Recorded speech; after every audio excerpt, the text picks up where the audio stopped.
Okay, pwede daw ba na security officer yung license niya, first timer siya, na SO yung license niya, pero hindi pa siya nakakapag, kumaga first time nga, hindi pa siya nagkakaroon ng experience ng as SG.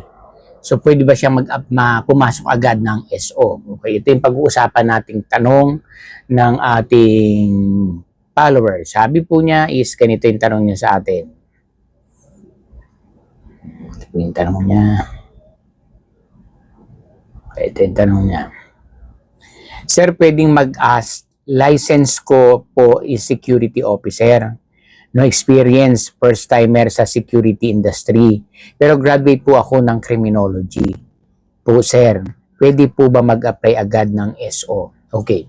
So sa ngayon po kasi, yung may bago kasing nilabas na memo, ang SOSYA po na kapag bago ka, magkukuha ka ng license regardless sa criminology graduate ka or forensic graduate ka, hindi ka makakuha ng SO license. Talagang plain guard, SG, ang license po natin.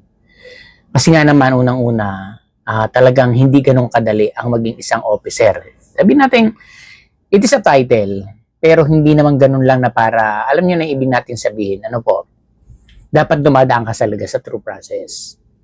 Kaya naman, totoo naman yan. Sa sarili natin, marami, lalo kung criminal graduate ka, hindi lang iyon na kahit anong tapos ka, 4 years ka or what, or kahit sabihin mong naka 72 units ka at allowed naman na kumuha ng security officer as license, madaling pumasok. Ang point kasi dyan is ito, kaya nyo ba i-handle? Kasi sa isip natin minsan kaya but actually in actual, yan ang mahirap. Kasi may proseso I mean, marami kang dapat i-consider. Unang-una, syempre, wala pa tayong idea. Hindi tayo dumaan sa pagiging plain guard. Kasi ang pagiging plain guard, ito yung stepping stone natin para makaangat. Kumbaga, yung trabaho natin as plain guard, ito yung pundasyon na aangat ka, dala-dala mo as a plain guard ka, alam mo na yung status o yung scenario o yung mga kaparaanan na ginagawa doon sa security profession. Kasi ang i-handle mo din, mga plain guard. Diba? Kasi kung hindi ka dumaan as plain guard, ang hirap mong i-ano sa sarili mo na pinanggalingan ko rin yan. Dumaan ako dyan. Kaya meron kang mababalance mo kapag gumawa ka lalo in making a decision sa mga tao mo pa nag-handle ka na. Minsan kasi may nagawa silang ganito, maisip mo, dumaan din ako sa ganyan naranasan ko rin yan So, dapat, magkakaroon ka ng idea na hindi ko muna kausapin ko muna. Kasi pag wala kang experience sa ganon, ang dali lang natin magsabi Pero hindi mo alam pag naranasan mo, ganun pala talaga, di ba? So, mahalaga kasing experience talaga. Kasi ang dami mong matututunan dyan. Di ba sabi nga, di ba? Experience is the best teachers in the world. The worst teacher in the world. She gives the test and the lessons after. Di ba? Kasi sa pag-aaral, na-lesson muna bago test di ba? Dito sa experience, itetest ka muna tsaka malalaman na ito pala yung magiging lesson dito. So, ganun. Kaya nga tama rin yung ginawa ng SOSYA po na hindi na po pwedeng basta pag mo SO ka na. Kasi ang dami nagkakaroon ng problema.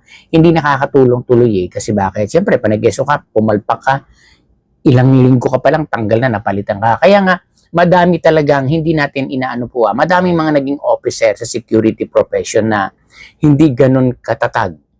Yun nga mga raming na di ba, na parang ang bilis lang na ganun. Para bagang, kumbaga sa prutas, hindi pa hinog na hinog. Di ba? Kumbaga, kailangan talaga makitaan ka na yung, alam mo yung, hindi ka maangas kasi iba dyan, yabangan ang dating para bagang, ako, ganito, graduate ako ng ganito, ganyan. Huwag natin titingnan po iyon. Tandaan po natin, kahit anong 4 years graduate tayo, magkaiba pa rin ang papasukin mong industry. Halimbawa, di ba, ang dami dyan, graduate ng teacher, pumasok security profession, iba po ang pinag-aralan nyo doon. Doon kahit sabihin mong magkalapit yan, iba pa rin inactual. Lalo yung pagmamanage ng tao. Hindi ganun kadali po. Hindi lang yung subordinates mo. Meron kang kliyente. May mga bisita yan. Ang management, ang agency mo. Imagine mo yung ima-manage mo na yan. Tapos parang as in a twinkling eye, andun ka agad, officer ka agad. Di ba? So, maganda kasi yung meron ka ng idea. Kaya, kung SO ka na, pwede naman. Kaya lang, magbabaris pa rin yan doon sa agency na applyan natin. Siyempre sa agency, mag-iisip yan, walang experience o SO. siyempre mas kukunin niya pang iangat yung kanyang mga plane guard na ilang taon na iaangat na as an SO, papalitan lang yung lisensya, okay na. Mas may idea yun eh. Diba? So, kung tayo SO yung license natin, huwag muna. Kumbaga, mas preferred natin mag-plane guard tayo. Kasi doon mo makikita ito pala yung sistema. Kumbaga sa elementary, kumbaga sa pag-aaral, kailangan mo mag-daycare, di ba? Yung mga daycare pa. Dati kasi tayo na wala naman daycare eh. Grade 1 agad. Hindi naman pwede mag-accelerate ka, naging grade 6 ka, hindi ka pa na ng grade 1. So, ganun din sa trabaho, may process. You have to trust the process. Mahalaga po yun. Huwag niyong madaliin. Yan nga, para din kayamanan yan eh. Sabi nga, instant wealth is easy to fade. Ano yun natin? Mag-step by step tayo. Ngayon, kung talagang opportunity, sinabi ng officer, nag-ano ka tayo, ng agency, nag-apply ka, ay ESO pa rin license mo. In-interview ka, kaya mo na mag-ESO kasi kailangan namin. Tutulungan ka namin. Yun, pwede yun. Yung sila yung nag-push sa'yo. So, aalalayan ka, sir. Hindi pa ko pa kabisado, alalayan nyo lang ako. Yan.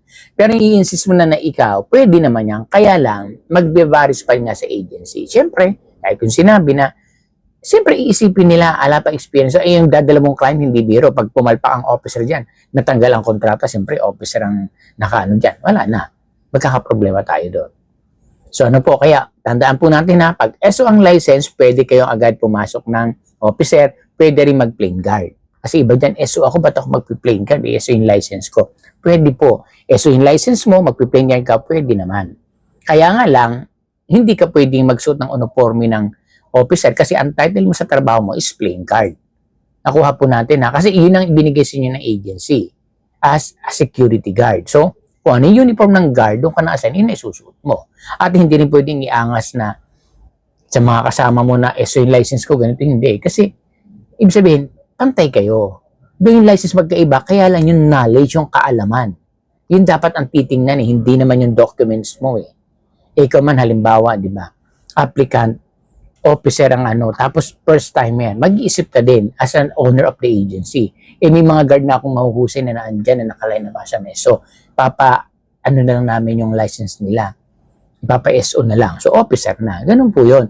Kasi sa trabaho naman ng security, hindi naman ganun na parang tinitingnan agad yung license mo, yung pinanggaling, hindi eh. Yung capacity mo to handle that position. Mahalaga po yun. Kasi mabilis ang i-upgrade yung license mo compared doon sa kaalaman. Di ba? Kaya nga, yung knowledge, di ba? Yun ang mahalagang dapat pundasyonan. Kaya nga, as an officer ka, pag duman ka sa plane guard, makikita mo nga yung sistema. At magiging mahusay ka talaga. Huwag niyong madaliin.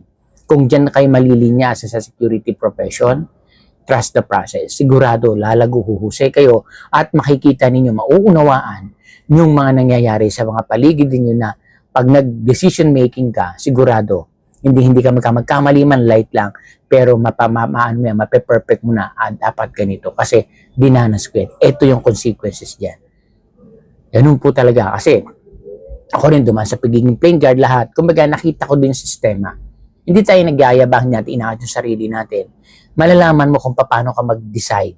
Kasi, pinangdaanan mo kumbaga may experience ka na Kaya nga maganda, magsimula kayo sa baba, pataas, pataas, pataas. Huwag bigla. Kung kinakailangan naman at needs ng company, exert your effort, walang imposible.